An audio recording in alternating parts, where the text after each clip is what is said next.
This girl is a crime analyst. She has an exceptional memory. She can remember which floor a coworker works on after meeting them just once. But when her uncle was murdered, she was the only witness. Yet she told the police she couldn't remember anything that happened that night.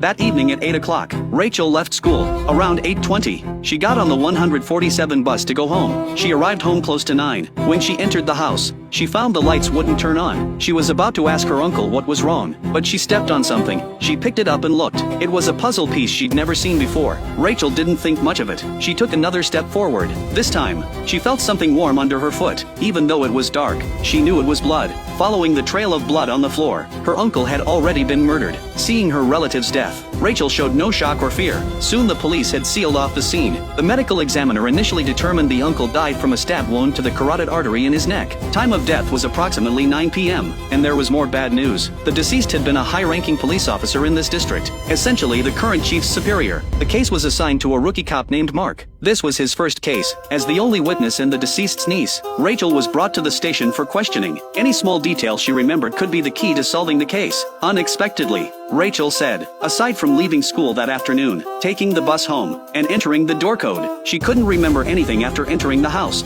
not even what happened just an hour ago. This made Mark suspicious. Soon after, his investigation revealed Rachel had bought 3 ALs 6 months earlier, the same type as the murder weapon. There were no signs of forced entry at the scene. The body showed no signs of struggle either. This should be someone the victim knew, but the chief said there wasn't enough time to commit the crime. Mark said if the suspect didn't take the route she claimed, but took a shortcut instead, there would absolutely be time to commit the crime. Mark secured the opportunity to interrogate Rachel. He said the only fingerprints on the murder weapon were Rachel's, and she had conflicts with her uncle. Most importantly, there was an inheritance issue between them. Mark wanted to know if Rachel did it. Faced with his pressing questions, Rachel insisted she didn't remember anything. Then she shouted at the chief. She'd already told them everything. She wanted to go home, because there was no solid evidence, and the detention time was almost up. The chief had no choice but to release her. After Rachel got home, she lay down directly where her uncle had been killed, because she truly didn't know what had happened that night. What if she really was the one who killed him? And so she spent the next 10 years living in nightmares. During those 10 years, Mark never gave up the investigation. He always suspected Rachel was the prime suspect. By now,